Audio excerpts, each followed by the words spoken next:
Good morning, Dog Nation. I'm Brandon Adams, and this is DawgNation Daily, the daily podcast for Georgia Bulldogs fans, presented today by Pella, Window and Door of Georgia. We are absolutely jam-packed and loaded. We're going to go back and look at something that happened on DawgNation Daily a long time ago that's definitely worth revisiting based on what has now happened for UGA, kind of a fun walk back down memory lane on all of that. I think we've learned something about Georgia through 4 games. It's pretty important.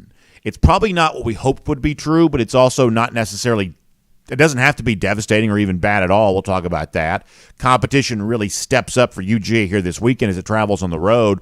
We'll begin our early preview on all of that. Plus, there was wild comings and goings around the rest of college ball here this weekend. We're going to try to cover some of that here over the course of our time. Georgia suffered a pretty disappointing decommitment on Saturday. We got to talk about that too.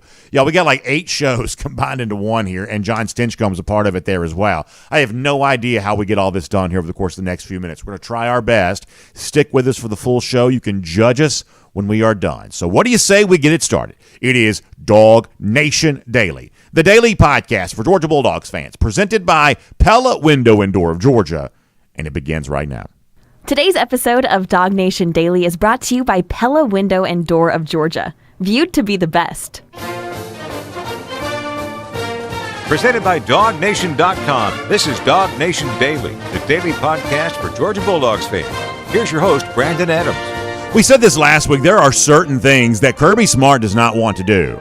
One of those things is talk about the past. We kind of joked about the fact that Kirby Smart at times seems like he really does not want to talk about the past. But in light of Georgia's win against UAB on Saturday, and in a moment we'll get into the more of like the nuts and bolts from that game and kind of the key takeaways. I promise you we'll get there before today's done and probably do some of this again tomorrow there as well. We've got just so much to do today. We can't get it all in on one show. But we'll get into kind of the key takeaways from that game. But I think perhaps a big picture, almost a historic perspective on all of this to begin the day probably makes the most sense, especially in light of everywhere we've been here based on kind of how all of this got started. So after the game on Saturday, you already know the story. Georgia got its 85th win under Kirby Smart. Some of y'all were kind enough to kind of share some of that graphic stuff that the SEC Network showed, and we talked about this a little bit last week, that by getting an 85th win out of 100 games, that was going to put Smart ahead of the likes of the Steve Spurriers, the Nick Sabans, the Bear Bryants, in terms of where he stands as an SEC coach through 100 games on the job. But on Saturday night, Kirby Smart was not really in all that reflective of a mood about all of that. Kirby was asked, first question of the press conference, how does it feel to have coached 100 games? And Smart was already ready to kind of turn the page, not want to play the game on that too much. This is what Smart said on that on Saturday night.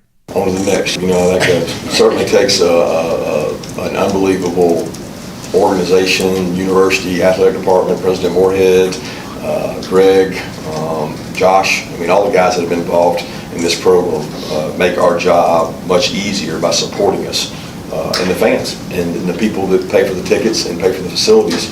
We wouldn't have 85 wins out of 100 if we didn't have the organization we have.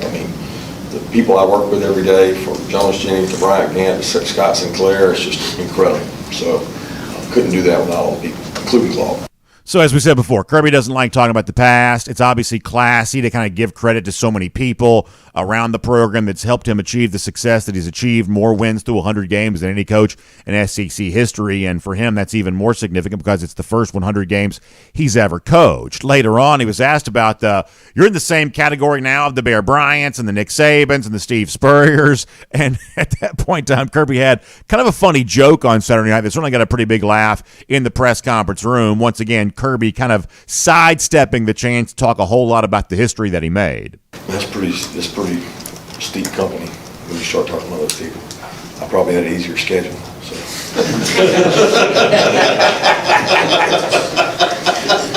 He had a little bit of a chuckle even himself when he said that. Very funny to say he had an easier schedule than these coaches like Bayer and Saban. That's how come he's able to win more games more quickly than they were able to win. But we're going to do for a second what Kirby did not want to do. Kirby doesn't like talking about his past or like talking about where he's been. He wants to be, as he told Chip Towers, on to the next. Well, we're going to pause on this just for a second. And I'm going to bore you for something you don't care about here for a brief minute, but I want to use it as a way of kind of explaining why all of this is so significant for Kirby, 85-15, after 100 games on the job. You know, you don't care about our numbers around here in terms of what our shows do and things like that, but it's my living. It's how I get paid, so I do care about that. And I was thinking about the show that we had that has probably had the single biggest audience of any episode we've ever done. In fact, to give you some context here, many, many years ago, this particular episode did probably about twice the numbers that today's show will do, even though the show is far bigger now than it used to be. Just every now and then you have a show that kind of, for whatever reason, just kind of captures people's attention a little bit more and has a much larger single audience than other shows do. As I said before, you don't care about that, but this kind of thing that I pay attention to. And many, many years ago, well before we ever even had video, well before streaming video was even much of an idea, we had a podcast that had such a large audience right at the time that Kirby Smart was hired. This is like a couple of weeks after Smart had been hired. CBS analyst Gary Danielson had gone on a radio station and had predicted that Kirby Smart would win a national championship. And here's the thing you got to understand. The reason why I'm telling you this story is because at the time that Gary Danielson, who, let's be honest here, most Georgia fans don't like, and if you get the impression, most SEC fans, fairly or not, don't love Gary Danielson necessarily. So you have this guy, Danielson, that Georgia fans don't really like. But at the time, Georgia fans were so hungry to win a national championship. They were so craving that kind of success for the program that they rushed to our podcast. We had been on air less than a year at that point in time. Not that many people even knew who we were really at that point in time, at least compared to kind of how it sort of feels now sometimes. But people were rushing to our show because somebody somewhere with some fame, with some notoriety, dared to say this Georgia program that had been kind of lying dormant for quite some time was going to win a national championship with Kirby Smart at the helm. And I was thinking about that because, you know, we've gotten used to watching Georgia win. They got the longest winning streak in the country. They've won the last 2 national championships. This has just sort of become what Georgia does, so much so that Kirby Smart, after winning his 85th game and 100 tries on Saturday, could just say, on to the next. But way back in episode 70 of our program, today we're on like 2030-something, but way back then, episode 70 of our program, the idea of winning a national championship based on where Georgia had been sort of felt like a little bit of a pipe dream. So let's go back and revisit this, because Kirby Smart may not want to talk about his history, but this is the history that he achieved. Gary Danielson actually got something right for a change. That's amazing to me. Episode 70 of our program. Well, here's what Gary Danielson, the SEC college football analyst from CBS, said about the possibility of betting that Kirby Smart would win a national championship by that year. Here's Danielson. I would say you'd have to say yes on that bet because, first of all, there's a path, and that's why the Georgia job is so attractive. If you win the East, and I would have to say there's no reason why Georgia in that area, the way they recruit, the strength of the program, and they have a better path in the East than the West, you're 1 game away. So I'd have to say, if you want to bet and you have to bet your money, I would say it's more likely than not. So there you have it. Gary Danielson's got Georgia winning a national championship here in just the next few years with Kirby Smart as head coach. That's certainly good news if you're a Georgia fan, I guess. I mean, listen to me right there. I'm almost kind of laughing at that a little bit. Not to say that I didn't think that Georgia obviously could win the national championship, but that's how kind of starved we all were for that kind of success for Georgia, that it seemed like a little bit of an exaggeration. Yeah, the next few years, Kirby Smart's going to show up as a rookie head coach, and within a few years, he'll have won a national championship. What if I could go back and tell that version of myself, well, BA, it's actually going to be 2. And Gary Danielson, your prediction of Georgia winning a national championship, actually Georgia will have won a 2nd national championship. And after how many years in the job, 100 games coach, Kirby will have only lost 15 games. 15 games. That's such a minuscule total compared to, you know, kind of where things are here right now. I mean, as I said before, Kirby doesn't like talking about this level of history necessarily. We've all lived through it. And for those of us who are fans, we have been thoroughly entertained. But we're also watching the culmination of something really special, that a program like Georgia, who had been starved for championship success for quite some time, for such a long time, well, Kirby Smart's brought that, and he may not quite want to reflect on kind of where he's been here after 2016, his first year on the job, but the rest of us certainly should, and we should be filled with gratitude for what we've been able to see. All right, so shifting gears here for a moment. Speaking of Gary Danielson, he also did another interview going back to Friday. He was on a show called Miller and Moulton. I guess it's a radio program, Midwest, somewhere like that. And he was asked about Georgia on there. Now, this is where we're going to kind of transition what we saw from Georgia on Saturday night against UAB.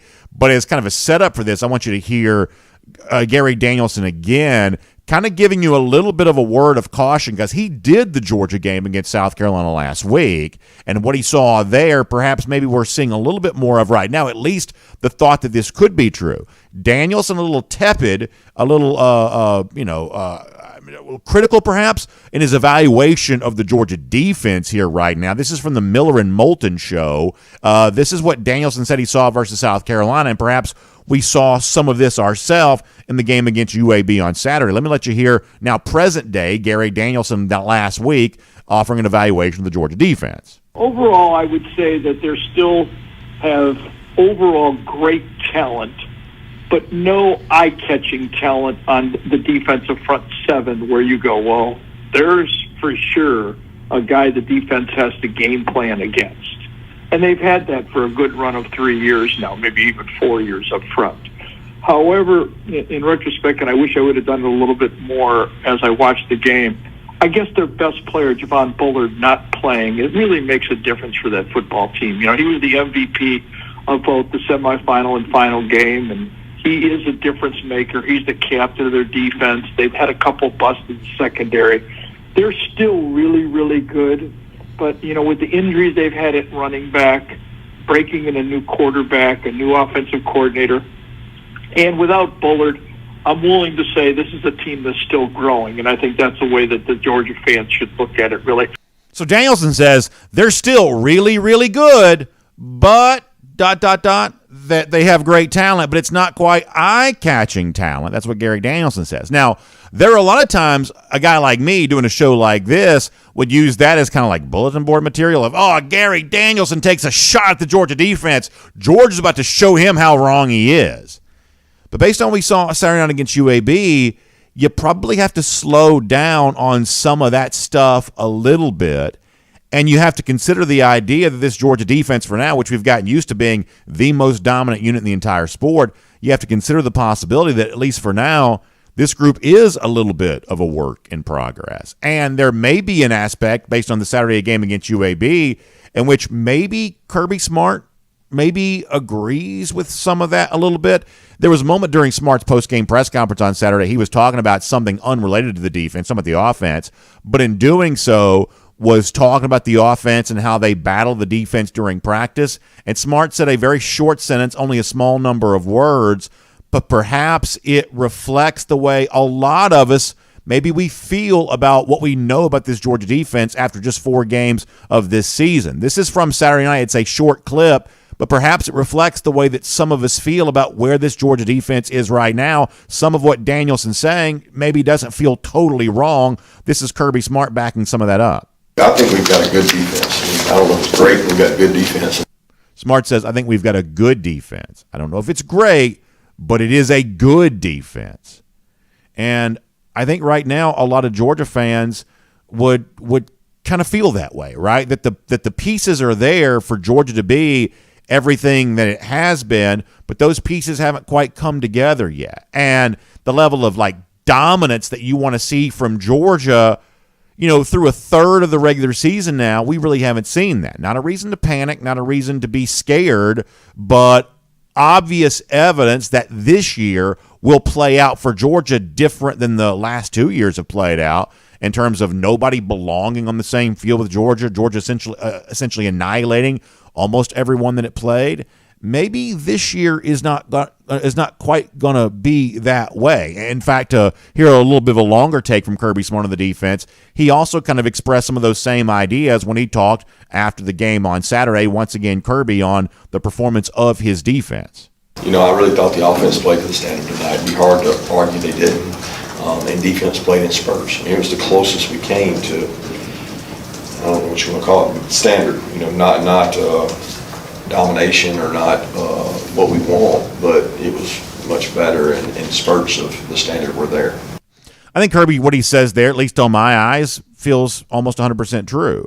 That Georgia probably did in totality play its overall best game of the year on Saturday night, I guess, but it wasn't dominant. And perhaps right now this team is not dominant. And we're going to talk more about the rest of the country here in a moment. Perhaps we also kind of live in a season here in 2023 where really no one right now looks all that dominant. But certainly the kind of like overwhelming confidence that I believe that Georgia fans had, and rightly so, in every game this team played a year ago, all 15 of them, I think right now you would be wise to perhaps not have that same level of confidence. That doesn't mean we've changed our mind about go for 3 in 23 or any of the end-of-season predictions we've had for UGA, but we are certainly gearing up for it to be a much tougher task for Georgia just based on the way that it's played through 4 games, which is certainly fair and perhaps even expected, just given the fact that it's just not easy to win a championship in any season, and just because you've won the last 2 doesn't mean the third was going to get any easier anyway. We've said before the year began this would be a very hard thing to accomplish, and right now we're reminded of the reality of just how true that really is. The one thing that Gary Danielson mentioned a moment ago is what further complicates some of the issues, if to the extent that Georgia's having defensive issues, but some of those issues compounded by the fact that Georgia's right now playing without one of its best and most important players, Javon Bullard. You heard Danielson mention that a moment ago. Kirby Smart also talked about the impact of not having Bullard in the game for Georgia again on Saturday night and what that means for the defensive unit overall. Once again, here's Kirby Smart. Well, it's hard not having him out there. He's a good player. He's a field general. He's a communicator. But I don't know, we've had to adjust with him not being out there. You can't adjust. Your defense is your defense. You know, you don't like change your defense because your mom's not there. We've had to plug and play. So Dan and David Daniel have both stepped up and played. So you can't cry about it. You got to get your big boy pants on and go play. I think it's absolutely right, of course. Georgia's not going to cry about any injury, not going to make excuses for anything. They're not Ohio State, for goodness sakes. They're going to go ahead and just play the hand they've been dealt and try to be the best they can possibly be.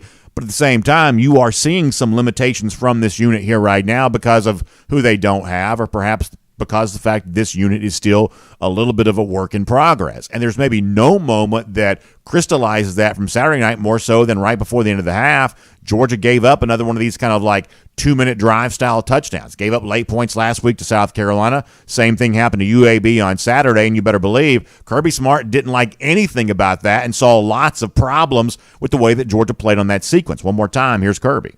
A lot went wrong. I mean, we missed tackles, didn't communicate well, bad eye control. What's sad is that, Schumann and the defensive staff do an unbelievable job of scripted plays before the game. There's about 70 play walkthrough we do. And they hit on almost every one of them, and they out-executed us. I mean, just at the end of the day, they did their job, and we didn't do our job as good. And, we had 2 chances, I thought, for sacks, and we missed them. We didn't finish on the quarterback. He's a big, thick kid, thick lowers.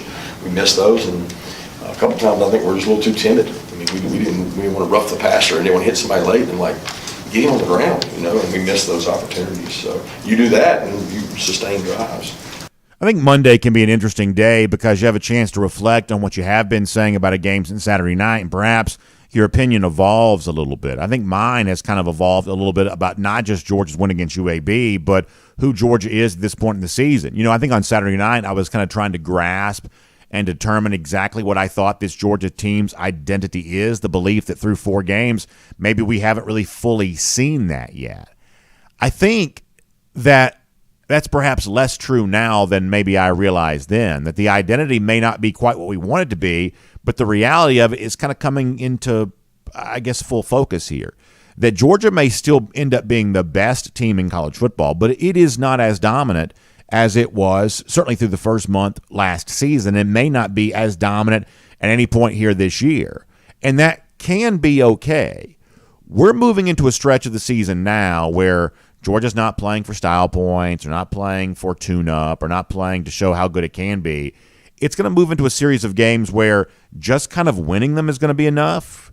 Get the win, check the box, move on. And all of this kind of builds to the end-of-season goals that Georgia still hopes to accomplish. But getting those done this year is going to require a little bit different type of thing than it required in the past. Georgia may still end up being the best. Right now, there's no team out there that's obviously better. But comparing Georgia at this point to itself from the last couple of years probably ends up leaving a little something to be desired here. Kirby Smart, to his credit, has told us this many times before. Every season has an identity of its own, and every team in those seasons has an identity different from its identity in previous years. We're certainly seeing that to be the case with Georgia here right now. It can't count on just going out and totally annihilating and obliterating every team that it plays, including at times UAB on Saturday night. But that doesn't mean it can't be exactly where it wants to be by the end of the year. It just means there's a lot of work to be done to get Georgia to that point, work that will continue for the Dogs again this week. My name's Brandon Adams, and this is DawgNation Daily, the daily podcast for Georgia Bulldogs fans, presented today by Pella Window and Door of Georgia. We are happy to have you with us, no matter how you get to us, live on video.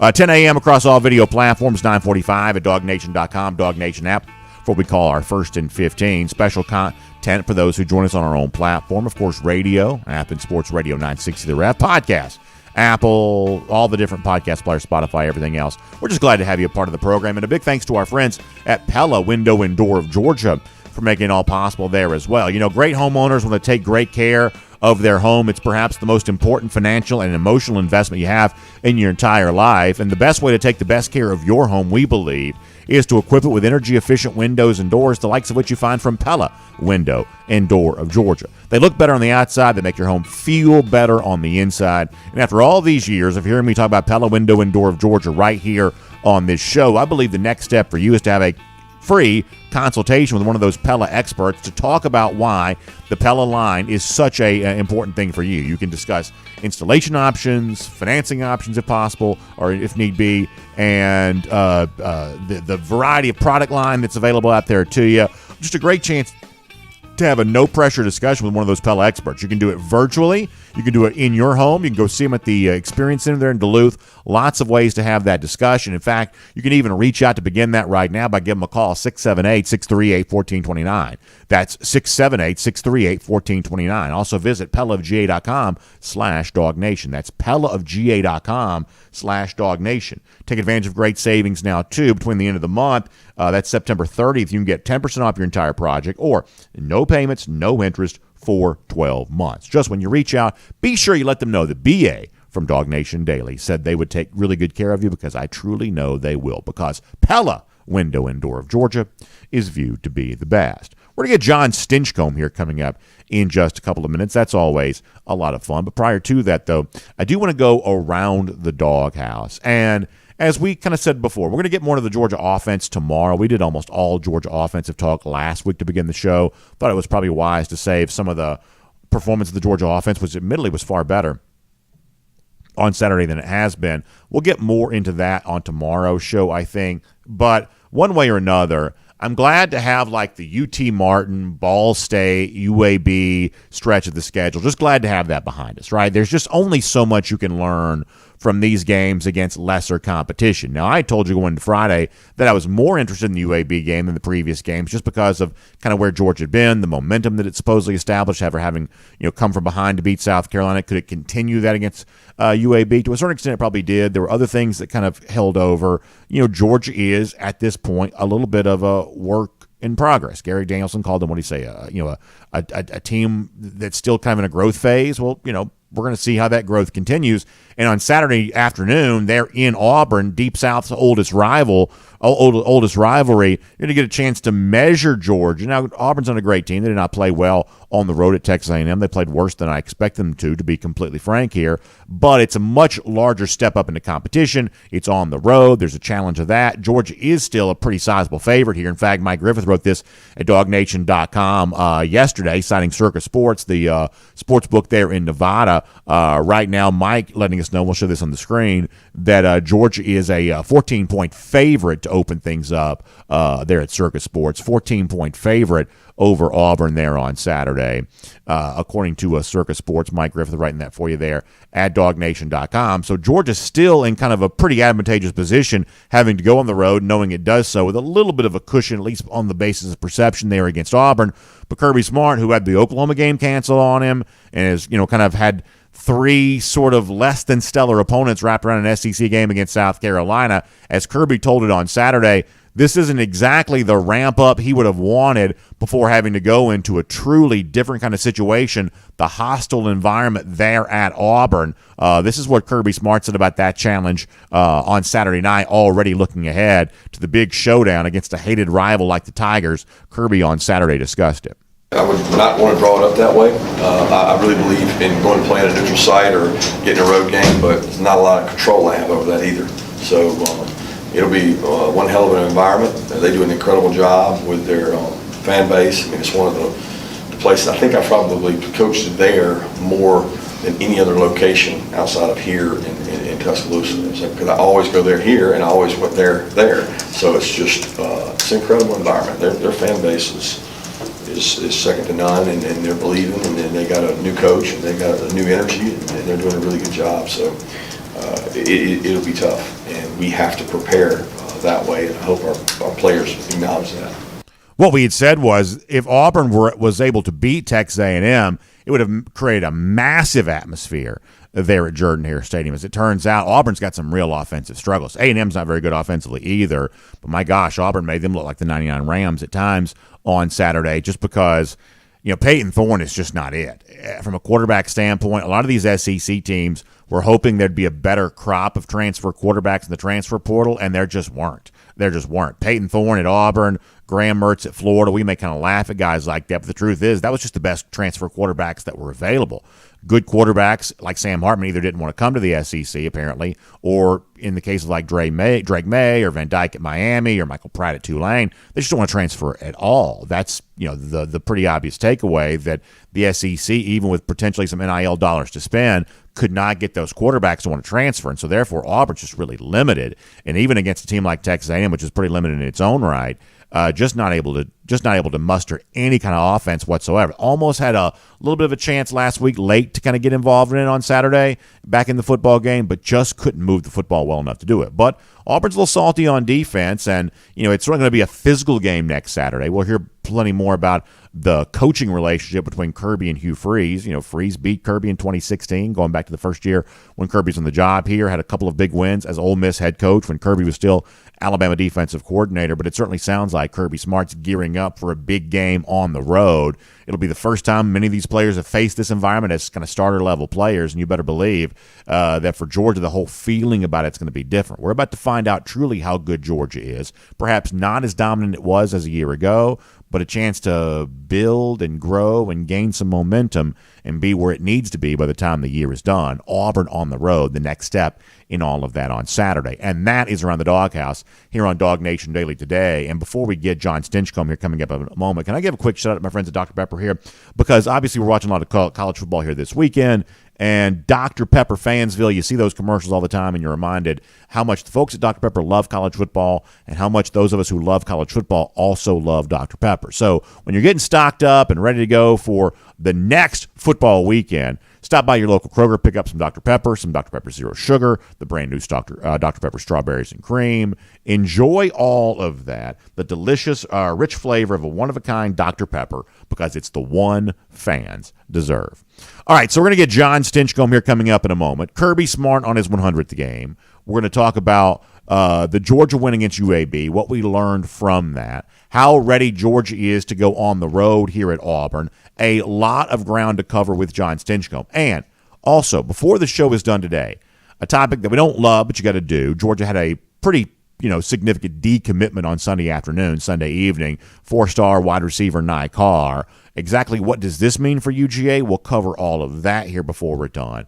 And a lot of reaction to some pretty big outcomes on Saturday and some kind of wild scenarios that played out within those games. I'm talking about Dan Lanning and Ryan Day and Lane Kiffin. So much stuff to cover before we're done. So we're jam-packed here on a Monday.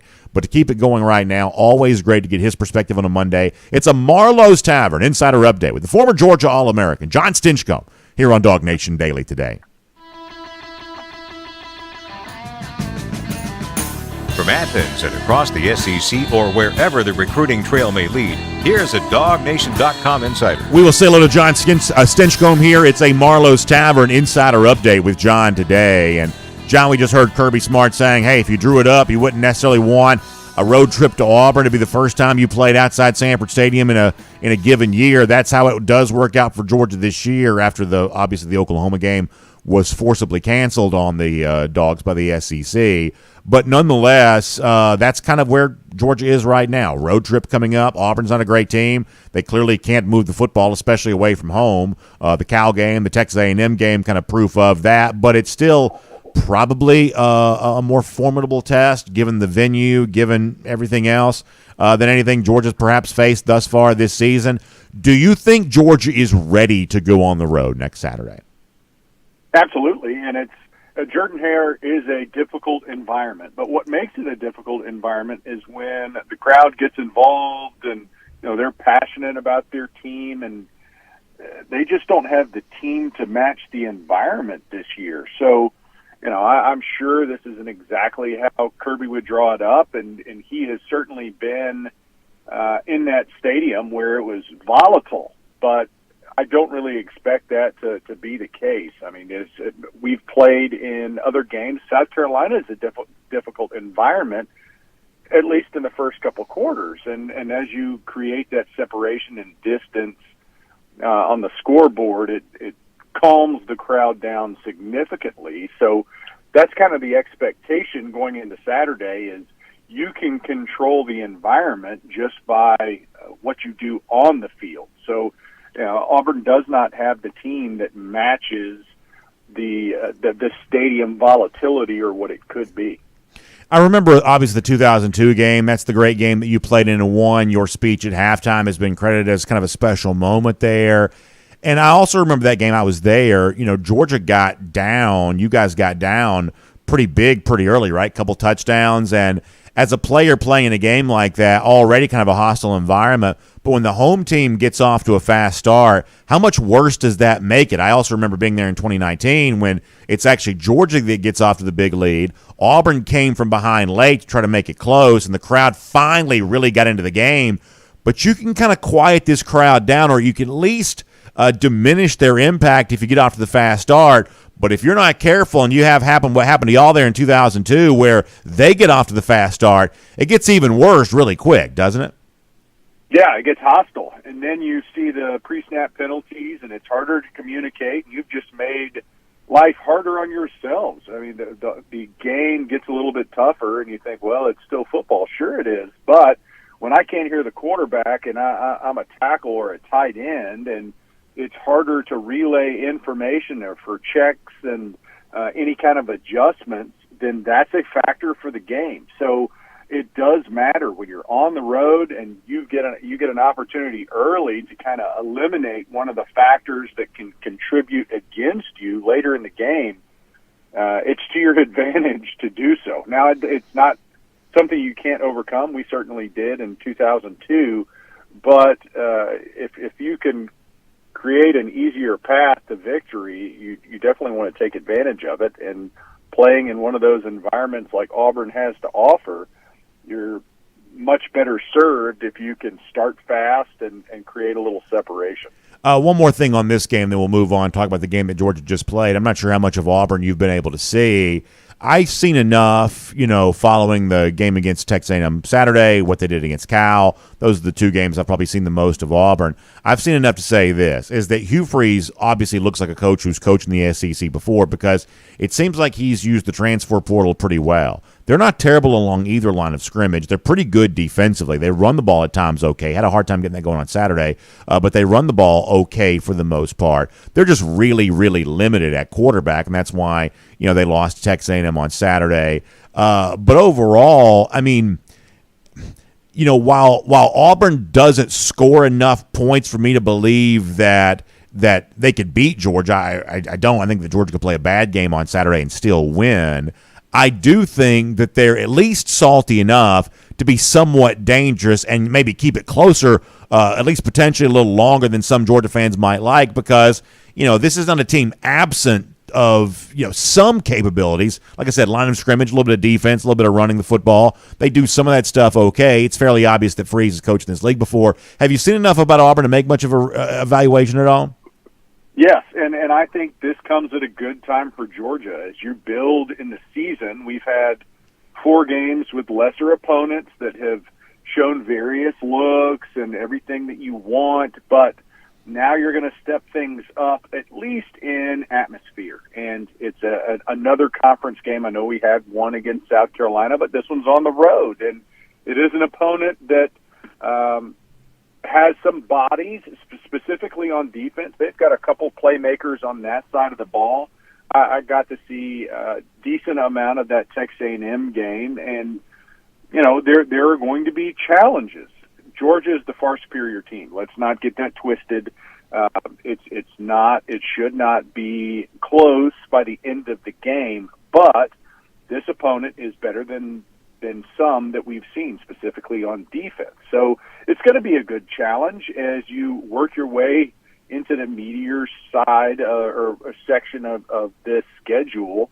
So as you ramp up, this is the next step. You go on the road to a rival that you should beat, but it's not going to be a cakewalk, and you still have to play decent football. You don't have to play your A game, but you're going to have to do more than just roll your helmets out on the field. Moving back to last Saturday night, this past weekend, the UAB game, John, the thing that I feel like I learned from that is, and I don't mean this in a critical way, I just think it's just kind of where things are right now, is that Georgia is not dominant the way that it was a year ago. I think that's my clearest takeaway from the game. We've seen now a third of the regular season, and Georgia really hasn't just sort of throttled anybody yet. Through a couple of weeks a year ago, we'd seen them, beat Oregon so bad that you wonder if Oregon would even want to play anymore. South Carolina kind of the same way.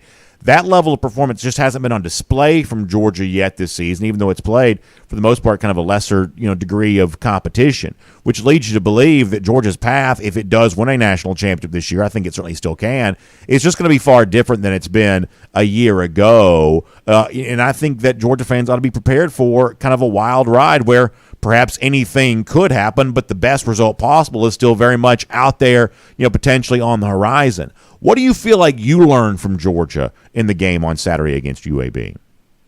Yeah, it's a recalibration, right? I find myself, for the past few weeks, and especially on Saturday, reminding myself to enjoy the game. Yeah. Because of Georgia's dominance, specifically last year, we have created this new standard that there is such separation between Georgia and literally everyone else that if we're not up by 3 touchdowns by the end of the first quarter, we're going, what's happening here? What's wrong with Georgia? And that's not realistic. If you look at the personnel groupings, specifically on offense, but really across the board, with the exception of probably a healthy secondary, offensive line, tight ends, quarterback, running backs, without a Ladd McConkey, you could probably throw in wide receivers, Sands, A.D. Mitchell, and Kieris Jackson. There's not a position group where you go, we are on equal footing or superior footing than what we had last year. So I think the realization that there's probably not that dominant factor. We don't have the X factors that we had last year, A, and B, we certainly haven't been healthy. I mean, even if we did have our A players, our very best this year, it would still be a work in progress. Now, granted, a probably much further along product than what we've seen these past few weeks. So health is a factor, but we're not at that same point of development as that 2022 Georgia football team is. So if that's the expectation, and that's what I see in some of the comments that you read about Bobo and Beck and this offense and everything else, the comparison is to last year. We're not playing a video game. This isn't like you get to pick the 86 Bears and the 72 Dolphins and the 22 Bulldogs or Ohio State. That's not the way this game is played. Now, for this season, the luxury that I'm grateful for is there's no silverback out there just waiting to clobber teams that Georgia's going to have to face at some point, hopefully. There's not. Georgia still, in my opinion, is the front runner, and rightfully so. They just don't have that separation that Georgia and in my opinion, Ohio State had with the rest of the pack in 22. They were the two, by far, best teams in the country, and I understand that Ohio State lost to Michigan, but they were, in my opinion, for the overall body of work, they were the better team and had created that separation. They just didn't play good football on that particular Saturday. So that's not where Georgia is this year, and I think that's okay. They still have to get better. You've got a number of players that are still developing. You hear that in what Kirby how he evaluates his own team. It's a work in progress, and they got to get healthy. They got to get guys back. It makes a difference if you don't have a Javon Bullard. Dan Jackson's a good player. Javon Bullard is a real difference maker no matter what team he's on. Same thing for Amarius Mims and Ladd McConkey and the other guys that are the factors that move a really good team to that great level. And you have to build that consistency. So long answer, BA, but what I learned from Saturday is that Georgia is capable, and it does make a difference. If you don't have a Michael Williams on that defensive line, if you don't have Javon Bullard on that back end, and for the first time you see a team, even though it's UAB, able to execute on a 2-minute offense situation where usually Georgia just snuffs out an offense before they even are able to get it down the field. So I think we see that Georgia is a little more mortal than what we've grown accustomed to, and you're going to have to be okay with that throughout the season. So let me offer this as a response to that. Some people would hear us having this conversation, and they might be led to conclude that, oh, well, these Georgia fans, they have unrealistic expectations. But I want to offer a defense in this respect, that this is the 10th year of the college football playoff. And if you look at the last half of the decade we've had this college football playoff in our life, I think a lot of us have been led to believe that this is how you win a national championship, by being just totally dominant in all phases across the board, and you are, leaps and bounds better than anybody in every other phase. That's what we've been kind of led to believe that championship teams are. That's mostly what Georgia's been the last 2 years. That's what an LSU would have been in 2019. That's kind of what an Alabama would have been in 2020. That there's just this level of dominance that the champion has, where it's in all phases exceedingly better than everybody in all regards.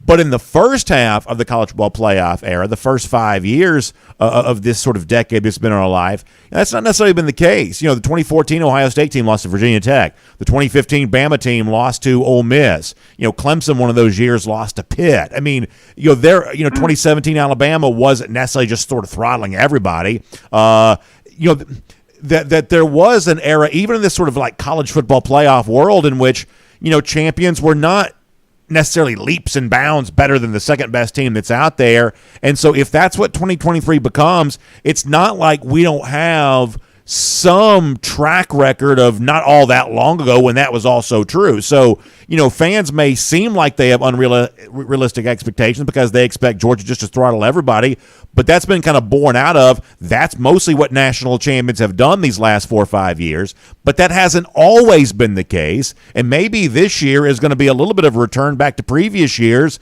in which, hey, someone's going to win the national championship, but no one, whoever it is necessarily going to make it look easy along the way towards doing that.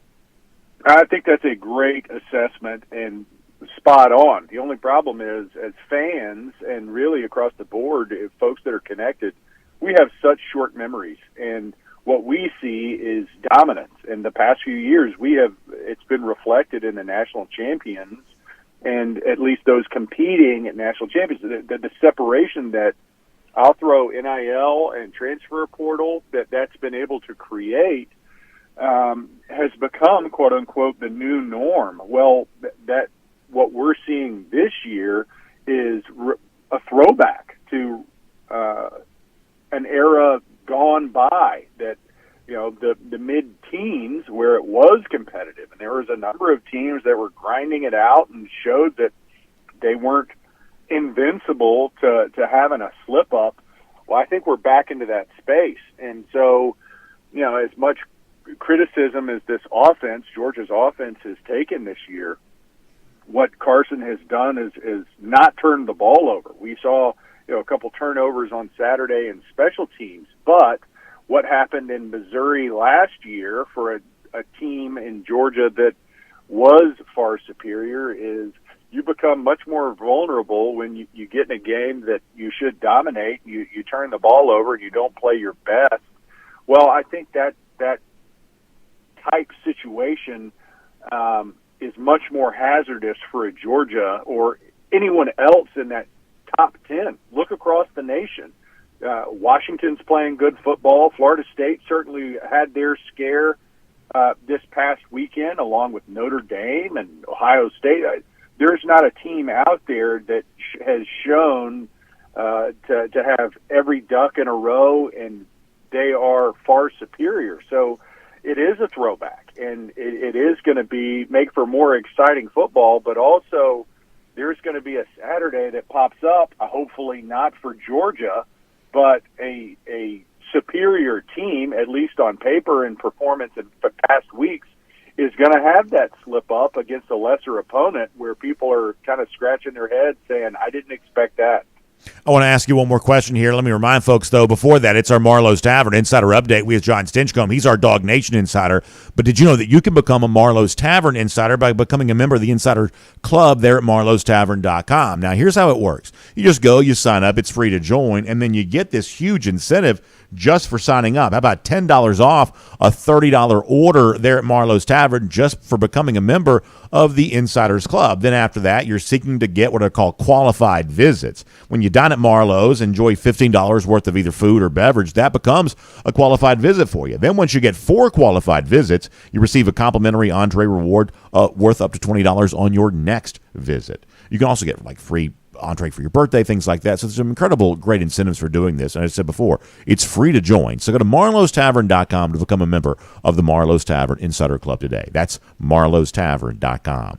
All right, John, so before you joined us, we talked about the fact that Kirby Smart coached his 100th game on Saturday, 85-15, gives him the best record through 100 games of any coach in SEC history. Smart doesn't like talking about that kind of stuff, so we're going to talk about it on his behalf here. And I told the story about how, when Smart first got the job way back when a couple weeks after he was hired, Gary Danielson comes, on the media and says he thinks that Kirby Smart's going to win a national championship. And to the ears of Georgia fans, that was such an optimistic appraisal. This fan base was so much craving that kind of success that it became, on our show anyway, this really big deal. We had tons of people kind of flocking to the show because they wanted to hear the idea that somebody thought that Georgia under Kirby Smart could win a national championship. Well, here we are 100 games later, and he's actually won 2, and it seemed like they're far from done in all of that regard.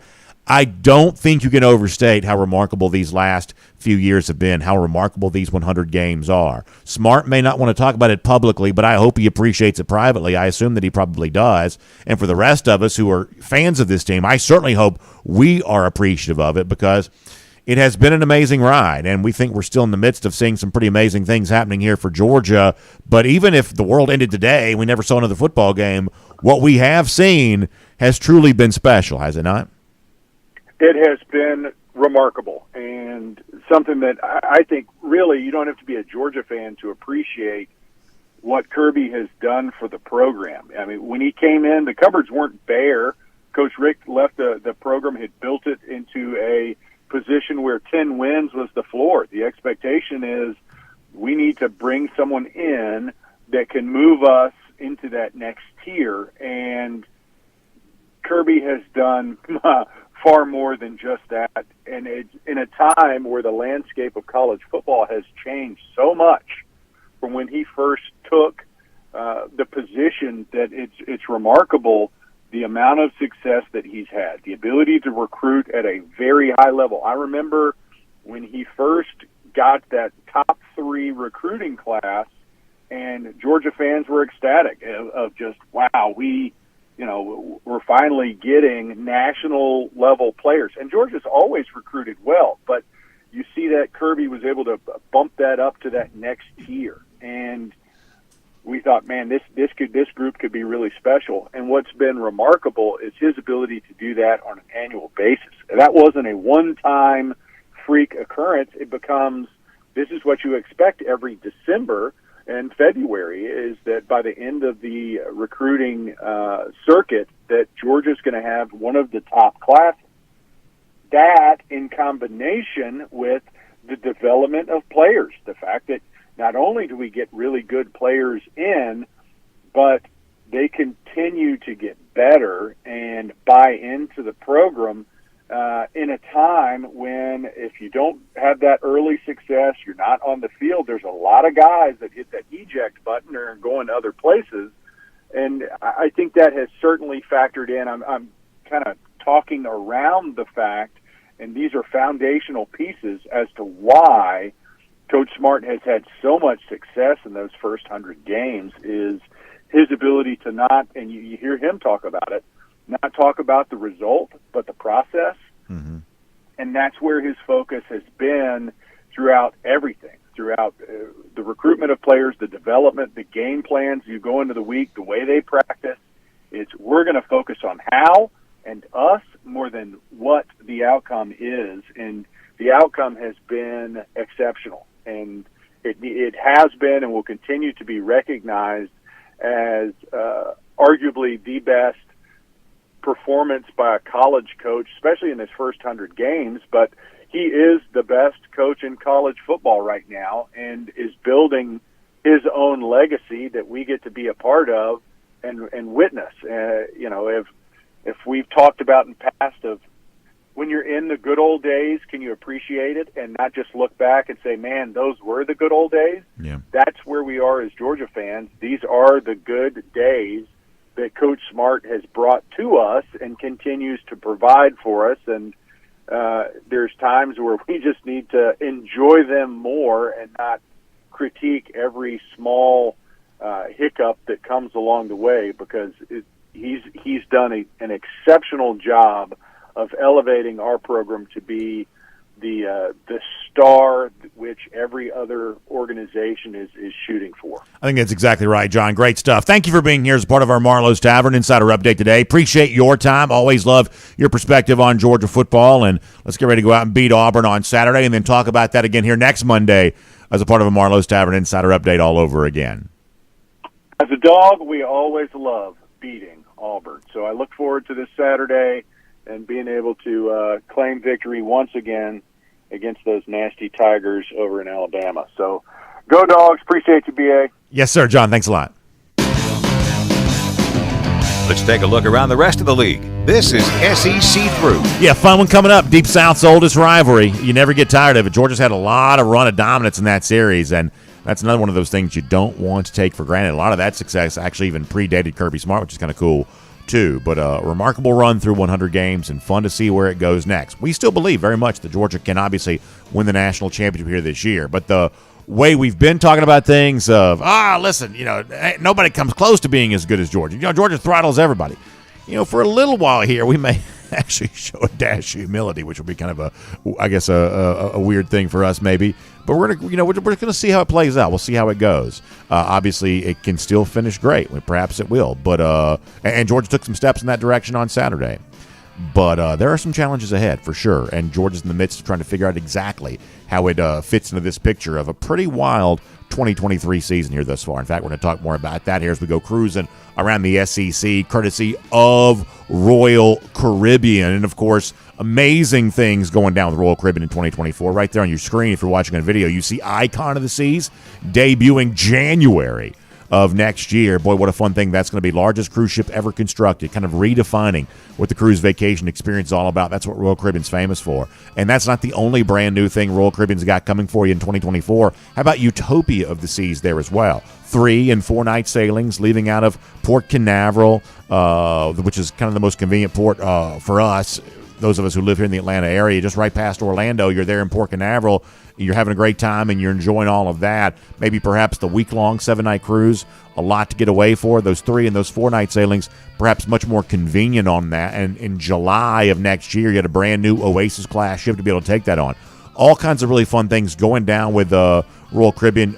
Really fun new improvements coming to Perfect Day Coco Cay there as well. That experience has been amplified here, and we're going to tell you more about that. And our great friend Jessica Slater can tell you about it personally, too. You can give her a call, 770-718-9147. That's 770-718-9147.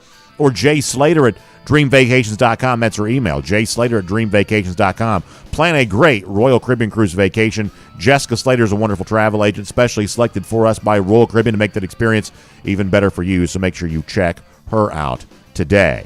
All right, let's go cruise around the SEC courtesy of Royal Caribbean. So one of the biggest games I thought on Saturday was Florida State's win at Clemson. Clemson, to its credit, played very well here in this game. But at least for the most part, they did. Probably some weird decisions offensively get really into their chance to win it.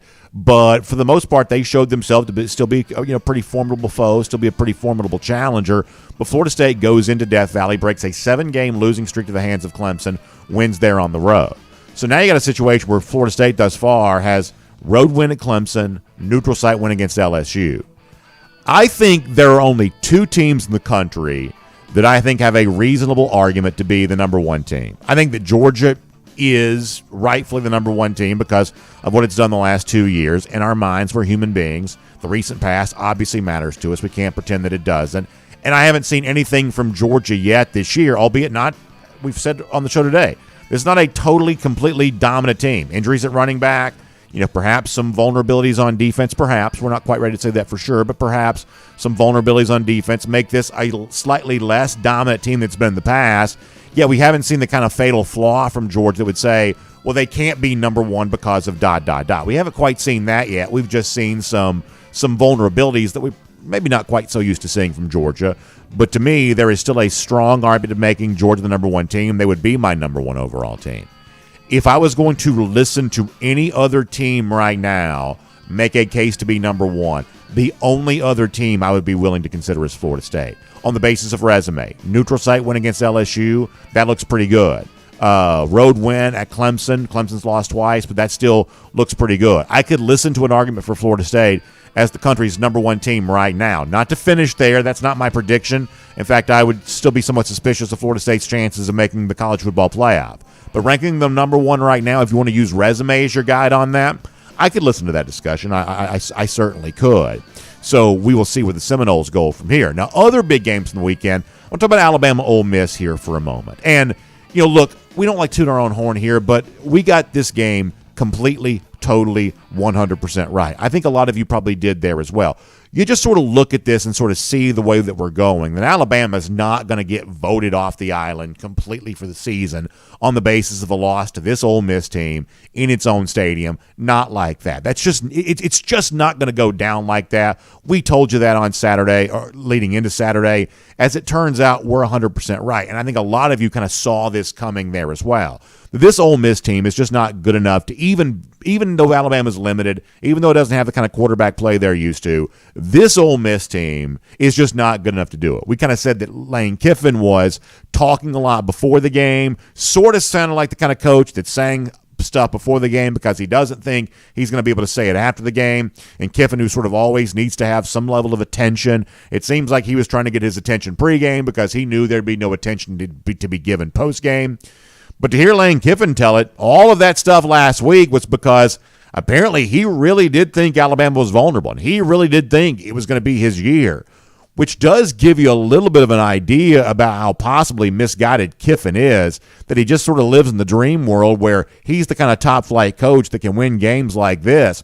Apparently that's what Kiffin thought about himself. This is what he said after the game on Saturday in that regard. This was really discouraging to come in here.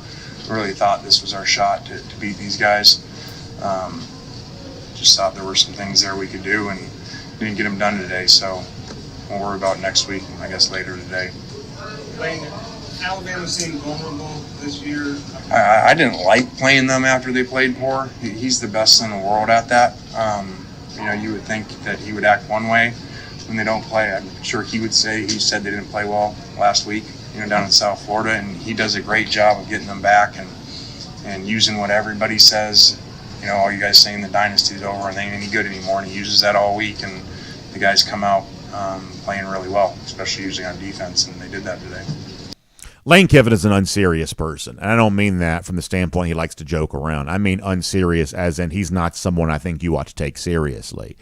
he says, all you guys were talking about the Alabama dynasty being toppled. It was Kiffin himself last week on Twitter who was doing like the Taylor Swift lyric and the castle falling down or whatever thing like that. It was he himself, whether it was in a joking manner or not, that was talking about the Alabama dynasty coming down. He was essentially predicting he was going to be the one to knock it down fully and completely. That's what his social media behavior was largely considered to be. That's not the media doing that. That was Lane Kiffin. The fact of the matter is that Kiffin knew when he said it, it wasn't a serious thing, I believe, and that's why he's able to pivot now and say, oh, listen, this is when Alabama's at its most dangerous, essentially sounding like the same nonsense that Kirk Herbstreit was trying to throw out to us at the beginning of the year. I don't believe Saturday's win for Alabama over Ole Miss is a statement about the Crimson Tide whatsoever. It's just a referendum on Ole Miss. That Lane Kiffin gets the kind of attention typically reserved for good coaches, but there is zero evidence that Kiffin is a good coach really at all. He is in the club. He is sort of in the system, right? Nepo baby to the ultimate degree, someone who has used his last name to get job after job after job. Raiders head coach, Tennessee head coach, USC head coach, Alabama offensive coordinator. Now he's Ole Miss head coach. The one thing that Kiffin knows how to do is sort of stay in the good old boy network and go from job to job to job. No one's better at getting hired than Lane Kiffin is. But in terms of professional accomplishments, you couldn't fit his professional accomplishments in your pocket. I mean, there's just nothing there. There's nothing of substance there, whatsoever. So the idea there was anything from Kiffin's track record, his previous history as a head coach, to suggest he's going to win a game like this, absolutely zilch, nada. A lot of folks cashed tickets here this weekend because they know Kiffin is beneath the standard of the kind of coach that's required to win games like this. And he's not building the kind of program at Ole Miss that's capable of winning games like this either. So some people are going to try to turn this into some sort of statement about, Alabama's back. They're rallying around Jalen Milroe. These same people try to do that over and over and over again. Bama's still got its problems. Let's not get it twisted. But it doesn't take much to beat Lane Kiffin and Ole Miss, and Alabama had just enough of that there on Saturday. How about Oregon and Colorado for a moment here? And how about Dan Lanning? We told you this there as well. Listen, as I said before, we get plenty wrong, and obviously some of y'all are kind enough to remind us when we do. We're pretty good on our picks last week, though. We were 5-1 documented 16-8 against the spread here thus far this year, 3-1 on our best bets there as well. So we pretty well told you exactly how this was going to play out. In fact, if I wanted to put too fine of a point on this, I might even go back and play the audio for you of what we said, that if Dan Lanning had the chance to add the extra score against Colorado, that's exactly what he would do. Media loves Deion Sanders because he's genuinely entertaining. Fans are obviously enthralled by this there as well. You get the impression there are millions of people paying attention to Deion right now that perhaps have not paid very much attention to college football prior to this. Deion is just a cult of personality. But the media has treated him as if he's solved college football, as if he's figured out a way to make this sport easy, when we all know that college football is very, very hard. And college coaches who've devoted their life to this, who are lifers in this industry, they find that disrespectful. They don't want to allow Deion to make their sport seem easy. So when they have a chance to show him exactly how hard this sport really is, you better believe they're going to do that, including Dan Lanning, who called his shot to that effect prior to the game on Saturday. This is what Dan Lanning said. Rooted in substance, not flash. Rooted in substance. Today, we talk with our pads. You talk with your helmet, right? Every moment. The Cinderella story is over, man. Right? They're fighting for clicks. We're fighting for wins. There's a difference, right? There's a difference, right? This game ain't going to be played in Hollywood. It's going to be played on the grass, right? It's going to be played on the grass. Let's go. That's Lanning before the game. They were up 35-0 at the half. Ended up winning 42-6, I guess the final score was, and basically kind of doubled down on all that at halftime. Fairly obvious that Lanning does not like the shtick around Deion Sanders here right now. Now, Deion's using what he has to his advantage. His personality is obviously the kind of thing that draws a lot of attention on him. That's clearly to his advantage to use that as a coach. But other coaches are going to use their stuff there as well. And right now, Lanning's got the far better roster. And so getting a chance to kind of embarrass Deion, kind of took that opportunity. Coaches don't like Deion. Jay Norvell didn't like him. It was kind of a weird level of behavior from Colorado State prior to that game. Obviously, Dan Lanning doesn't either. I don't don't know that every coach that plays Deion the rest of the season is going to be able to blow him out and run up the score, but those who can will. I think it's just fairly obvious that a lot of folks within the coaching fraternity don't like some of the antics from Deion Sanders here right now. I'm mostly entertained by Deion. I think he's a lot of fun. I think Shedeur Sanders is the real revelation on that Colorado program here right now. He's had an amazing year. But we told you going into the game, they can't protect Shedeur Sanders. Coming into Saturday, they were 130th in the country in terms of sacks allowed and butt naked last in terms of sack yardage yielded thus far this season. They just simply can't protect Shedeur. They're terrible on both lines of scrimmage. And a team like Oregon's going to feast on that. Lanning was, gleefully happy to be able to do that in Saturday's game. Then you get to Saturday night, the win for Ohio State against Notre Dame. So the whole thing is just bizarre, right? Neither offense did very much. Both defenses played pretty well. Ultimately, Ohio State punches in a game-winning touchdown. We find out that Notre Dame only had 10 players in the field. In fact, I think they only had 10 players in the field for the final 2 plays of that game, which is kind of a weird thing for Marcus Freeman to try to explain. Thus far as explanations have been somewhat insufficient. But when the game was over with, we found out that for Ryan Day, this win, we had a lot of coaches making it personal this year for a lot of reasons. And after the game on Saturday night on NBC, Ryan Day revealed that he apparently had extra motivation based on something that the former Notre Dame coach Lou Holtz had said. Here is a completely out of his mind Ryan Day on NBC after the Ohio State win against Notre Dame on Saturday night. I'd like to know where Lou Holtz is right now. What he said about our team, I cannot believe. This is a tough team right here. We're proud to be from Ohio, and it's always been Ohio against the world, and it'll continue to be Ohio against the world. But I'll tell you what, I love those kids, and we got a tough team. So here's my advice to Ryan Day. If you're going to try to have the we're the tough team moment, my advice would be try not to go into falsetto. We got a tough team. Try not to go into like the falsetto as you're doing that. If you're trying to cut the wrestling style promo, you got to get down into your lower register. You got to get a little bass in your voice. You got to have got to try to drop an octave down there a little bit. I want you to. Can we play the Ryan Day clip again here? Try not to get up into like the sort of Mickey Mouse, falsetto voice here. I think that kind of steps on the point you're trying to make. Let's hear Beard Die here one more time, trying to, get a little bass in his voice here, but probably not succeeding as he cuts the promo on Lou Holtz. I'd like to know where Lou Holtz is right now. What he said about our team, I cannot believe. This is a tough team right here. We're proud to be from Ohio, and it's always been Ohio against the world, and it'll continue to be Ohio against the world. But I'll tell you what, I love those kids, and we got a tough team. It'll continue to be Ohio against the world. I just don't think that point's making the thing that you wanted to make when you're kind of going to the voice cracking mode there on that. I think this is embarrassing for Ryan Day. I really do. First of all, Lou Holtz is 90. I mean, how old is Lou Holtz? Darn near 90 years old. The play that there you go, side by side, Fight Club. Ryan Day 44. Lou Holtz is 86. The play that Ryan Day is bragging about how tough his team was. Congratulations for punching it in the end zone. You barely did, by the way, but punching it into the end zone on a play in which Notre Dame only had 10 players in the field. Yeah, congratulations on your 11 proving to be tougher than Notre Dame's 10. And by the way, the next big game Notre Dame wins will be the first. The idea that you showed how tough you were in this particular game. You ought to be embarrassed by going on TV and making the case that you're making. And to make matters worse, we wanted to go find what it was that Lou Holtz had said that was so bad that Ryan Day wants to be that, performatively angry on television. What we discovered is that Lou Holtz was on the Pat McAfee show. Now, I guess the McAfee show begins with a little bit of a mock of the Lou Holtz voice, and so there's a relationship between McAfee and Holtz, I guess because of that. Lou likes the good-natured ribbing. Lou's always been kind of a fun personality on television. So Holtz, and I assume the show is live in South Bend on Friday, goes on the McAfee show, and you're going to hear here, he's obviously just joking. Ryan Day's either never experienced a joke or has no friends, and so therefore doesn't know how friends perhaps speak to each other. But it's obvious the thing that Ryan Day was so angry about, Lou Holtz was clearly joking about. Let me let you hear from Friday the thing that apparently made Ryan Day so angry. Notre Dame is a better football team than Ohio State. Love hearing that. Please, Coach. And let me tell you why. We have the best offensive line in the country.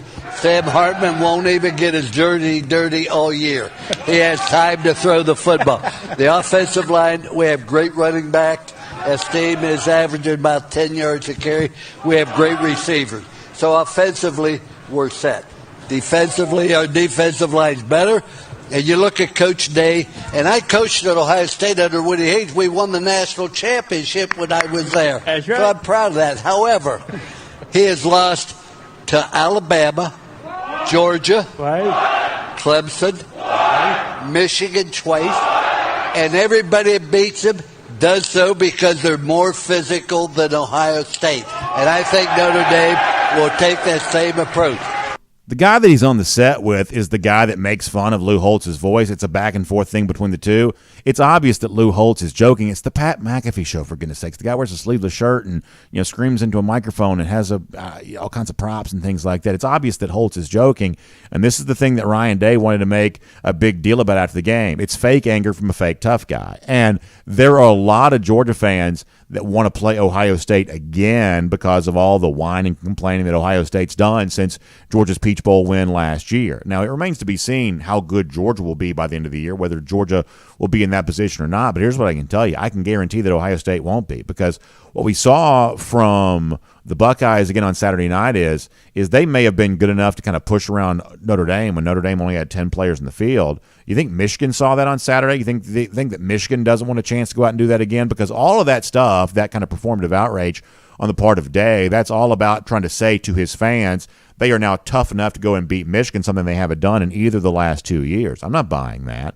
And if you're a Georgia fan that wants to beat Ohio State again because, frankly, Ryan Day's just fun to beat because of all the whining that he does, I'm afraid you're not going to get your chance, because I believe Michigan once again is going to render Ohio State incapable of making the college football playoff, and Jim Harbaugh may very well end Ryan Day's career there in Columbus.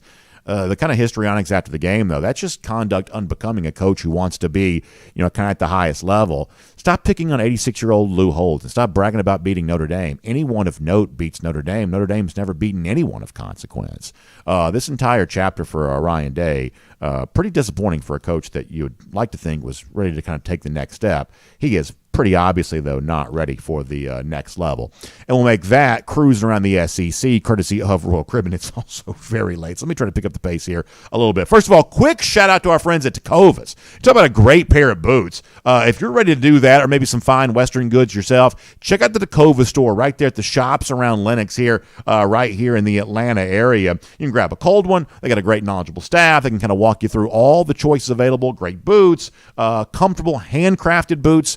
You're doing work, you just want to look good, you just love that kind of Western style, the Western wear, you get that there at the Tecovas store right there in the shops around Lenox. So stop by and get yourself a pair of Tecovas, and remember, don't go gently with our friends from Tecovas. All right, so we will not go gently either.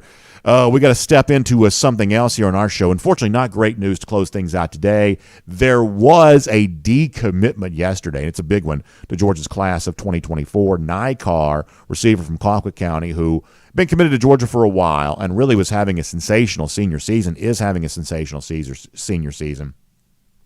Stepping away from his Georgia commitment, Hayes Fawcett at On 3, putting this out there last night. Jeff Sintel, in writing about the Nycar decommitment at DawgNation.com, said that he recently acknowledged that Florida State was still recruiting him. He said that earlier this month, and that he speaks to everyone on the Florida State staff. When asked by a reporter at the Lee County game, that's the South Georgia game that that Colquitt County recently played and won.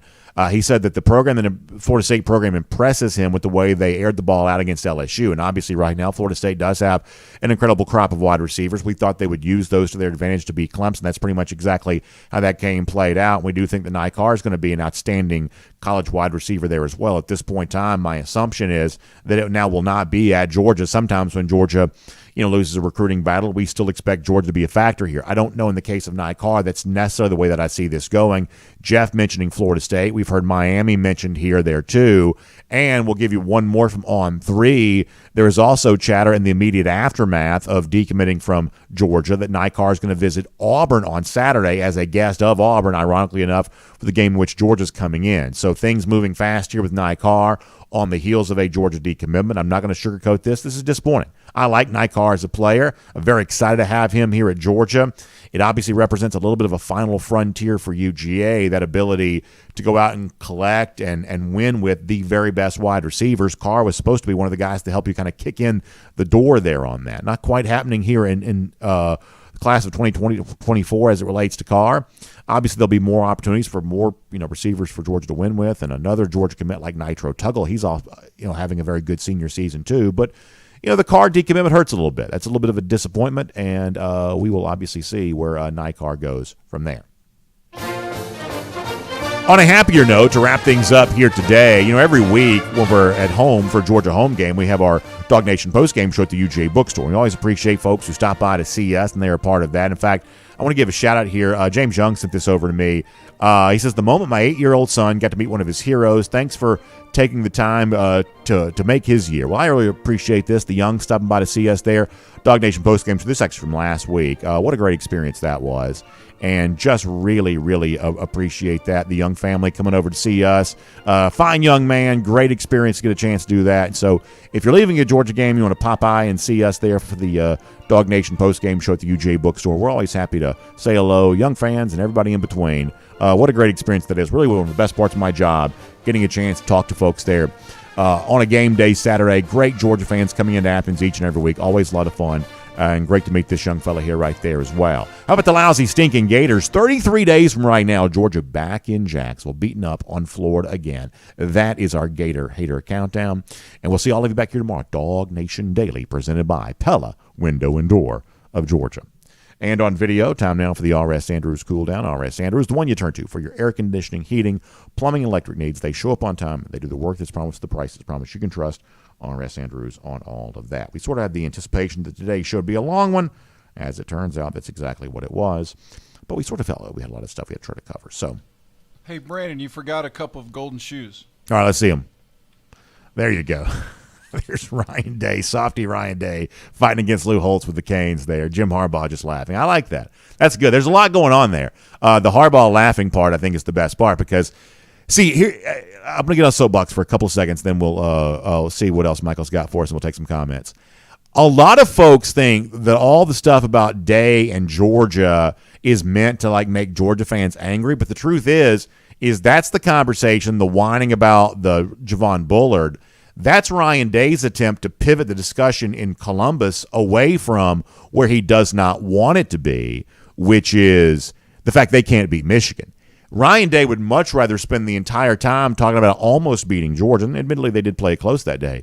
Ryan Day would much rather spend all of his time talking about almost beating Georgia because he does not want Ohio State fans talking about what's really on their mind, which is that team cannot beat Michigan right now. Now, we think Michigan's kind of overrated, but not compared to Ohio State. Michigan's had Ohio State's number, and Ohio State is better defensively. That's pretty clearly true, but they're not nearly as explosive offensively as they have been. And I think the Jim Harbaugh laughing picture that Michael just showed you, I think Harbaugh felt like he was laughing all the way to the bank based on the Ohio State team that he saw Saturday night against Notre Dame. That team that beat Notre Dame does not look ready to beat Michigan, at least in my mind. So that's pretty funny. And Michael, I think you have another one for us here too. There you go. It's always been Ohio against the world. There you go. Ryan Day, the Ohio State guy. It's always been Ohio against the world. You just talk about embarrassing. That's pretty bad. Yeah, very funny, Michael. Really good stuff. All right, we'll get in here and get some comments and see how everybody's doing. We kind of joked about on our 1st and 15 before the show began. We had, between audio clips and graphics and things like that, we probably had more stuff crammed in today's show than any we've maybe ever done. Matt Rukavina says, me going into the soprano voice always makes him happy. Yeah, did y'all notice that? It sort of felt like that Ryan Day had a little bit of a voice crack in the performative outrage about Lou Holtz. Lucy Bowers calls him Crying Die, which is very funny. Crying as opposed to Ryan. Die as opposed to Day. That's very funny. Craig Fawcett having fun. Kevin Cook says, I sound like the gingerbread man from Shrek. Scott Gentry says, Mickey Mouse. Maybe one of these days I'll be one of those animated voice actors. They pay pretty well.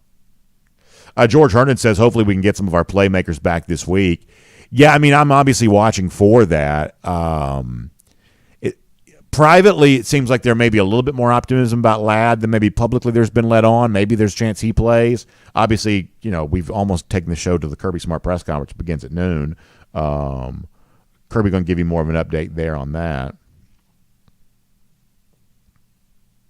Matt Rukavina and Isha Murphy talking about where Ohio State might go. Like, the person I always think probably just sort of seems to me likely to be the next coach. Maybe not a Brian Hartline so much, because there's been at least some chatter that Hartline might be in the mix of the Michigan State job. But the one guy, that I could see is the former, why am I blanking on his name? Former Cincinnati coach now at Wisconsin. That Luke Fickell. That's the guy that I've always sort of felt like might be next to get the Ohio State job. I could see a Luke Fickell getting that job. If Ryan, now listen, Ryan Day's like, listen, I'm not going anywhere. I'm planning on being here for a while. He's certainly not going to the NFL based on the way he coached on Saturday. But if things were to fizzle out with Day, you always want the next coach to be kind of a response to your previous coach, kind of an opposite. Sometimes we do that with like presidents. It seems like this guy's the opposite of that guy, whatever else. To me, Luke Fickell would be the appropriate opposite to what Ryan Day has been. Luke Fickell's not going into a falsetto on television, in other words. Craig Fawcett also asking about Ladd McConkey. We'll see what Kirby says today. It's been fairly unhopeful. I don't want to say hopeless. That makes it sound worse than it is. It's been fairly unhopeful when Kirby's talked about Ladd as of late. Maybe he'll give a better one update today. Rob Phillips says that Fickell needs to prove himself at Wisconsin first. Maybe so, but to me, Fickell showed you a pretty good bit at Cincinnati, didn't he? I mean, I'm not saying I want to be the Georgia coach, but I mean, like, I feel fairly confident that Fickell's a pretty good coach, right? I think we're in a weird era right now where, like, the list of, like, truly up-and-coming coaches does not seem all that well built out to me. Like, think about the best coaches who've not won a national championship.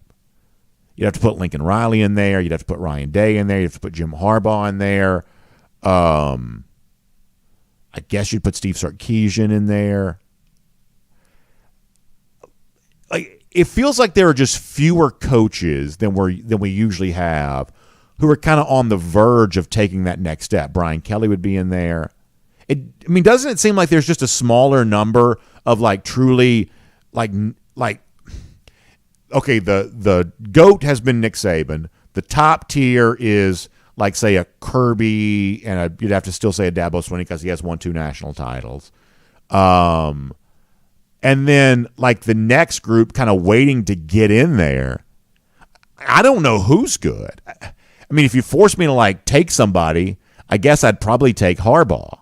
The coach without a national championship, more likely to win a national championship.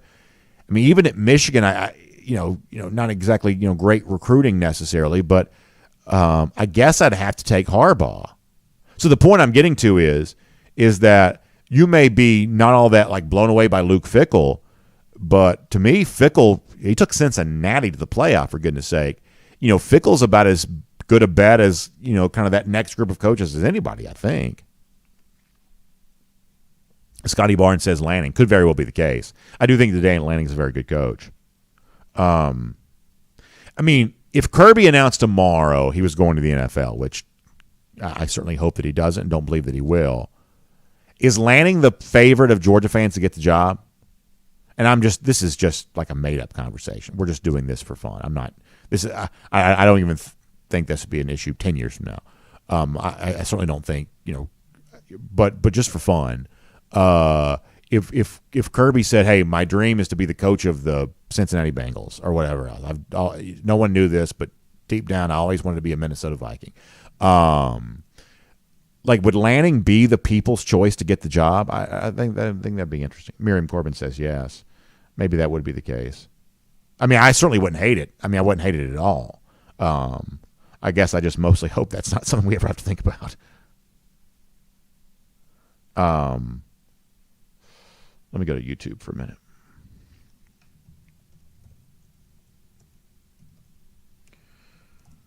Hope everybody's having a good Monday, getting rolling here. Johnny Surf Dog says, I refuse to entertain that hypothetical BA. Fair enough. Fair enough. Frank Patterson says, don't let Blackbeard's promo rant distract you from the fact that Lou Holtz has more national titles than he does. Very good point. Yeah, Holtz actually won one. 88? Lou Holtz won a national title in 88? I mean, do not pick on – so what's funny is that I may need to go find this audio. See, now this is all I want to do.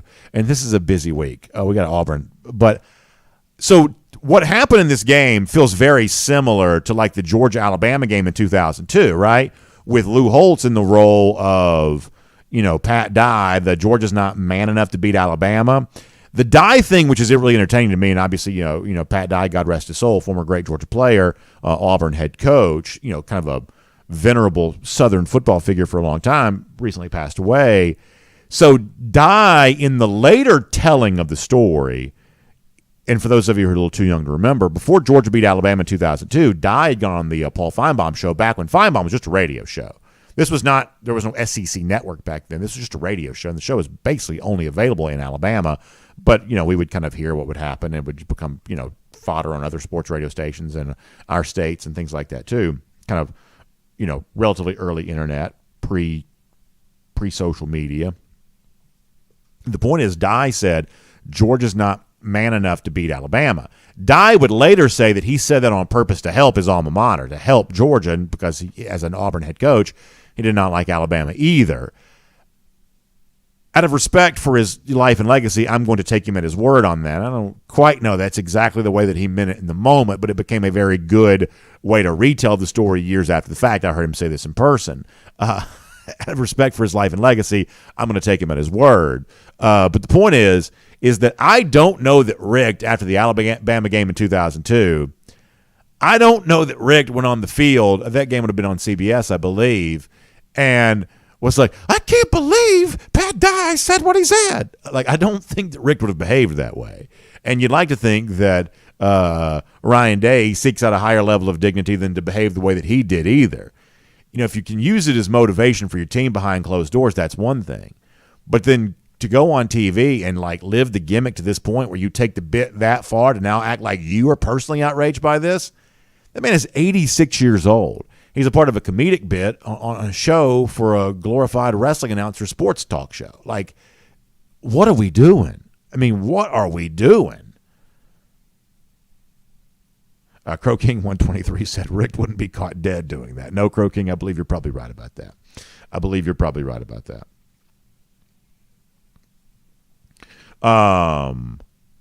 Jesse Dellinger says the new clock rules are hurting college football. Problem is they get very few possessions in the first half. I think that the second half we get a few more due to the attrition of the opposing team. Could very well be the case. And, I saw this story the other day, and, it's just amazing how, people within the system exist to protect the system. I think that's kind of fascinating. And there are so few kind of people within, sort of the sports media system that seem to ever want to, stick up for just fans. There was this piece, people were talking about, fans think that the games are shorter so they can stuff in more commercials, but actually the same number of commercials we've always had. That's not what fans think. It's amazing to me how few fans, most sports writers actually seem to know. The thing that fans complain about is that the overall amount of football is going down while the actual length of games is not going down quite as much because the commercial load's staying the same. So in other words, as a way of reducing the games, we're not reducing the commercial load seemingly at all. We're reducing the overall game time. We are solving a problem that no one asked for a solution for. This is to the benefit of the television networks. It doesn't benefit the fans at all. I would advise sports writers to actually get out and meet a few fans so you can be a little bit more acquainted with the argument that fans are actually making. So, yeah, I'm not a fan of the clock rules. Statistically speaking, it's not probably a huge degree of difference, but it does show up, anecdotally, very big sometimes, right? Like the other day, South Carolina, if you only get the ball one time in a quarter, that's a big deal. Now, some of that's because, Georgia went on a long drive with its one possession, and prior to that, South Carolina had gone on a long drive with its, one possession there as well. But anecdotally, the clock rules, that's one of those places where mixed in with the flow of the game, that really hurts you. Georgia got the ball, twice in the first quarter, I think, against Ball State as well. I think it was the Ball State game. So It's like over the course of a season, it may be what they're saying, 7 or 8% different. Honestly, I'm not crunching the numbers. I'm not astute enough to do that. But in sort of anecdotally from like game to game spots, it's going to show up in some cases in a pretty big way.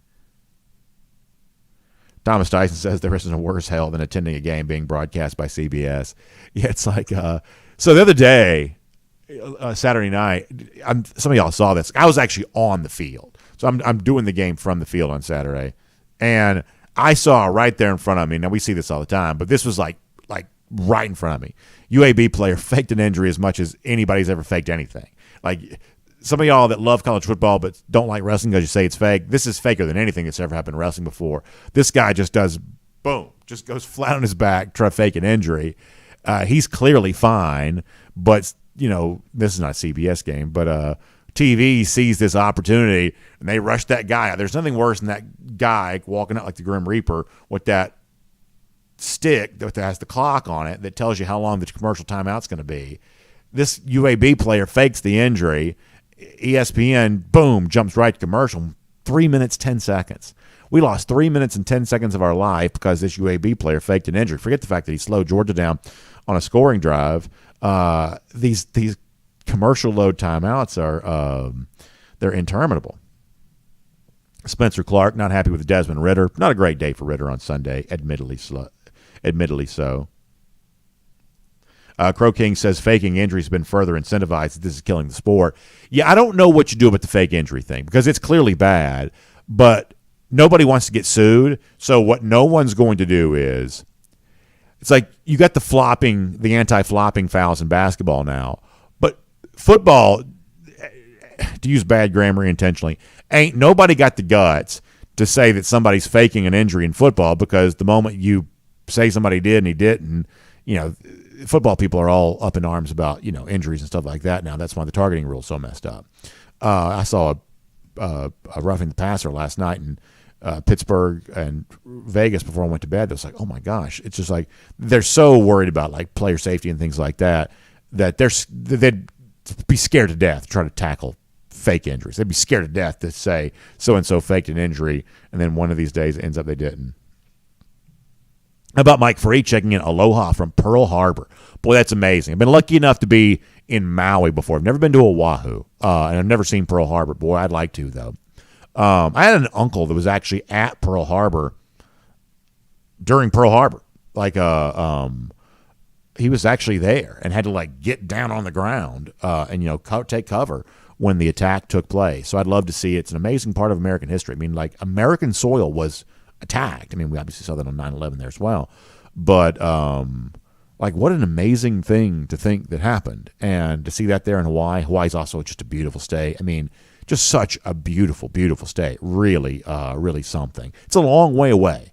Hawaii's one of those things that, so my wife and I went there for our honeymoon. And, you're like, boy, I just can't wait to go back. When you get back, you're like, when can I ever go back to Hawaii? Because it really is just so staggeringly beautiful.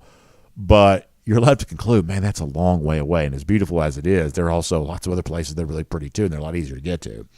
I mean, like when you fly to California, you're not even halfway to Hawaii. Like Hawaii is 2 whole time zones west of the Pacific. I mean, it's a long way away, but what a beautiful place. So Mike, enjoy yourself there. That is wonderful. Taylor Russell says he saw it. Cuba Gooding Jr. saves the day. That's right, Taylor. That's right. You saw the movie. Let's see what else. Jesse Dellinger says the NFL on CBS has the commercials figured out. They take 30-second TV timeouts during change of possessions. So I'll tell you this. I mean, I will never, ever like the NFL as much as I like college football. I never will. But part of me wishes I did. Because the NFL TV product is a clean product, right? I mean, the games are 3 hours. You got commercials, but the flow of an NFL game is a really good thing. And if you got the red zone, you never have commercials on there at all. So there's a part of me that sort of wishes I did like the NFL better because the TV product is good. I mean, it is. You watch NFL on Sundays, it is obvious why it's the most popular thing on television across the board, not just sports, but anything. It's obvious why it's so popular because the NFL is just a made-for-TV sport. They have got TV so beyond figured out. It's just such a clean, crisp product. What we love about college football is it's not quite as clean. It's a crazy mess. And that's why college football fans are like, no college football fans are like, oh, this game's too long. That's not the way that college football fans think. College football fans are obsessives. We are obsessed with college football. And the crazy, weird stuff is what we like. And that crazy, weird stuff makes the games longer. It's only TV that wants the game shorter. And the reason why they want the game shorter is not because fewer people tune in. It's because they want to be able to cram the game in between two other games. And they don't want to have to start it on ESPN News or wherever else. The only people who want college football games to be shorter are TV people. That's the only people. And I think you see the same stuff with Major League Baseball too. I haven't really checked in on this. And admittedly, I do kind of like this. But Major League Baseball had drastic reductions in the pace of play this year because of the new pitch count rule, clock rule, and things like that. The games were way shorter. But at one point in time this year, and I haven't checked back in since then, maybe things have changed, but the ratings for the games on the national broadcasts, like the ESPN, stuff like that, Fox, they actually had not gone up.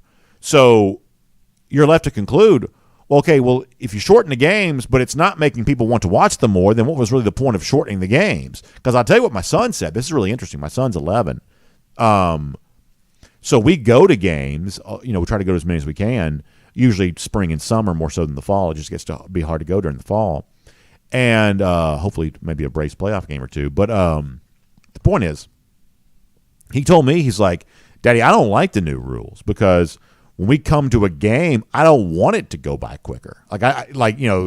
You're a kid, you dream of coming to a Braves game. You finally get a chance to go, and all of a sudden now, you're rushing through the game, and it's hard to go to the concession stand during the break. And so the shorter game apparently benefits somebody, but it doesn't necessarily benefit the young fans. My son said he didn't like the shorter games. When he goes to a game, he wants to be now. As a dad, I don't mind getting home a little earlier, but the kids don't like that necessarily. So the point is, college football I think is kind of the same way. It's like whoever's asking for the games to be shorter, that does not apparently seem to be the random sort of rank and file fans.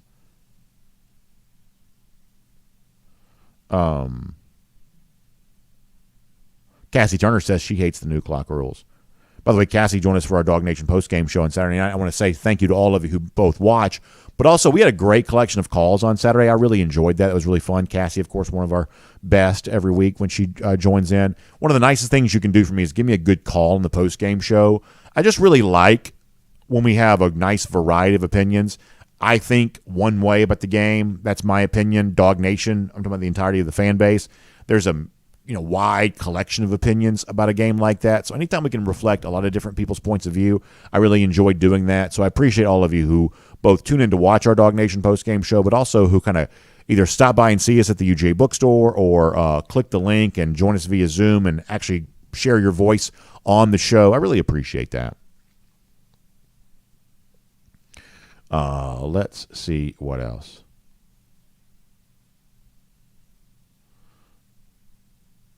Johnny Surf Dog says the Seahawks look like geniuses for unloading Russell Wilson. I don't think I have too many examples like this in my sporting life where a guy just stopped being good. Like Russell Wilson was amazing, and now he's just stopped being good. It's almost like, this is not what happened, but it's almost like in the movie, like when you lose the genie or like the spell or like whatever else, all of a sudden you go back to being normal again. Like it seems like that happened to Russell Wilson. Like he rubbed a lamp and had a genie, and the genie gave him like magical football powers, and then the genie went back into the bottle or something. Like it's amazing. Like Russell Wilson is not the same player. Not the same player at all. I don't know what you do about that. Let's see what else. Kind of like Taylor Russell says. Kind of like when Rocky lost the eye of the tiger. Exactly. And there is no Apollo Creed ready to help Russell Wilson get that back. There'll be no running on the beach and awkward high fives. There'll be none of that. 225 Girl also says, both Russell and Sean Payton. Now listen, seeing Sean Payton be a disaster in Denver, I don't mind that at all. I don't mind that at all. Spencer Clark says Russell Wilson is in love, but he's been, I don't know celebrity stuff too well. He's been with what's her name for a long time, right? Is her name Sierra? Is that her name? What's Russell Wilson's significant other's name? He's been with her for a while, though, right? You can't blame that on her, can you? It's not like, if Travis Kelce goes in the tank, people are going to be losing their mind over Taylor Swift. But Wilson's been with what's her name forever, right? Nature Gator says that Wilson sustained injuries that impacted his mobility. Is that true? I honestly don't know.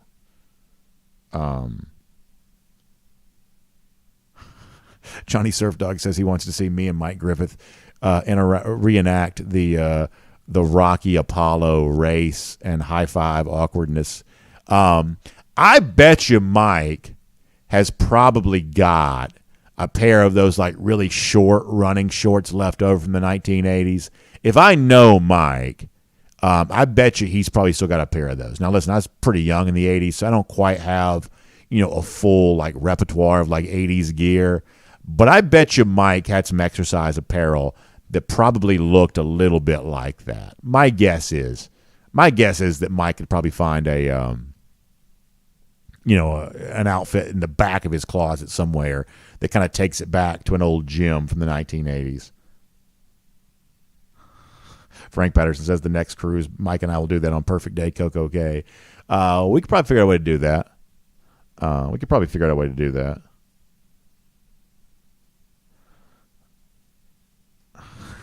Let's see what else.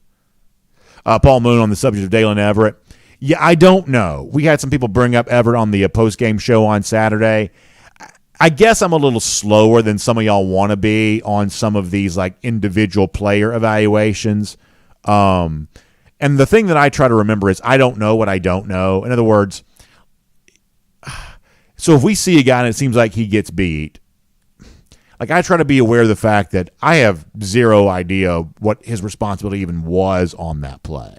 Because a couple of people were a little bit critical of him. We've had some criticism of Jamon Dumas-Johnson because of some stuff that the TV camera kind of got there. And, some of that's kind of dependent on what the TV camera shows you, right? And, Paul, you're obviously a good football fan, so, your evaluation, I'm sure, is pretty well-founded. But the point is, it's whatever we see in the frame has a tendency to really shape what we believe. I like golf, and there's the golf podcast is called No Laying Up. One of the things they'll talk about is that whoever makes the decisions about what goes on the TV broadcast for a golf tournament is kind of the keeper of the takes. That a lot of our takes, if you like golf, are formed by what you see on TV. And if they had chosen to show something different on TV, the thing that you think would be greatly impacted because you wouldn't have seen the evidence that gave you the take that you have, which is complicated, but hopefully you get the point that I'm making, is that so if we think so-and-so about Dalen Everett or so-and-so about Jamon Dumas-Johnson or so-and-so about whoever, we are thinking that in large measure because of what the frame on the television broadcast put into our field of vision. And maybe that tells the whole story, maybe it doesn't. So I'm not trying to sidestep the opinion here, but there are some things I am more than happy to give you a strong take on. And there are some things that I'm just not going to go crazy on because I can't be sure that I'm right. Let me mix metaphors here for a moment. Let's go back to baseball. We mentioned baseball earlier.